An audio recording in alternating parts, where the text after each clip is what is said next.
جو دونوں قیدیوں میں سے رہائی پا گیا تھا اور جسے مدت کے بعد وہ بات یاد آ گئی، بول اٹھا کہ میں آپ کو اس کی تعبیر لا بتاتا ہوں، مجھے قید خانے جانے کی اجازت دیجیے۔ غرض وہ یوسف کے پاس آیا اور کہنے لگا، یوسف، اے بڑے سچے یوسف، ہمیں اس خواب کی تعبیر بتائیے کہ 7 موٹی گایوں کو 7 دبلی گائیں کھا رہی ہیں، اور 7 خوشے سبز ہیں اور 7 سوکھے، تاکہ میں لوگوں کے پاس واپس جا کر تعبیر بتاؤں۔ عجب نہیں کہ وہ تمہاری قدر جانے۔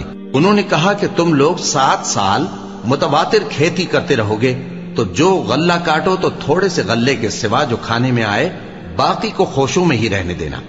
پھر اس کے بعد خشک سالی کے 7 سخت سال آئیں گے کہ جو غلہ تم نے جمع کر رکھا ہوگا وہ سب کو کھا جائیں گے، صرف وہی تھوڑا سا رہ جائے گا جو تم احتیاط سے رکھ چھوڑو گے۔ پھر اس کے بعد ایک ایسا سال آئے گا کہ خوب مے برسے گا اور لوگ اس میں رس نچوڑیں گے۔ اور یہ تعبیر سن کر بادشاہ نے حکم دیا کہ یوسف کو میرے پاس لے آؤ۔ سو جب قاصد ان کے پاس گیا تو انہوں نے کہا کہ اپنے آقا کے پاس واپس جاؤ اور اس سے پوچھو کہ ان عورتوں کا کیا حال ہے جنہوں نے اپنے ہاتھ کاٹ لیے تھے، بے شک میرا پروردگار ان کے فریب سے خوب واقف ہے۔ بادشاہ نے عورتوں سے پوچھا کہ تمہارا کیا قصہ تھا جب تم نے یوسف کو اپنی طرف مائل کرنا چاہا؟ سب بول اٹھیں کہ اللہ پاک ہے، ہم نے اس میں کوئی برائی معلوم نہیں کی۔ عزیز کی بیوی نے کہا، اب سچی بات تو ظاہر ہو ہی گئی ہے، اصل یہ ہے کہ میں نے اس کو اپنی طرف مائل کرنا چاہا تھا اور وہ بے شک سچا ہے۔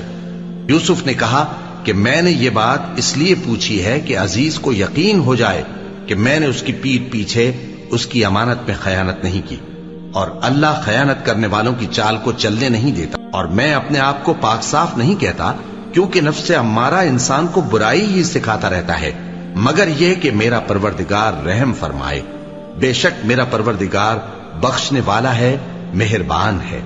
اور بادشاہ نے حکم دیا کہ اسے میرے پاس لاؤ، میں اسے اپنا مصاحب خاص بناؤں گا۔ پھر جب ان سے گفتگو کی تو کہا کہ آج سے تم ہمارے ہاں صاحب منزلت ہو اور صاحب اعتبار ہو۔ یوسف نے کہا، مجھے زرعی پیداوار پر مقرر کر دیجئے، کیونکہ میں حفاظت بھی کر سکتا ہوں اور اس کام سے واقف بھی ہوں۔ اس طرح ہم نے یوسف کو ملک مصر میں جگہ دی اور وہ اس ملک میں جہاں چاہتے تھے رہتے تھے۔ ہم اپنی رحمت جس پر چاہتے ہیں کرتے ہیں اور نیکوکاروں کے اجر کو ضائع نہیں کرتے، اور جو لوگ ایمان لائے اور ڈرتے رہے ان کے لیے آخرت کا اجر بہت بہتر ہے۔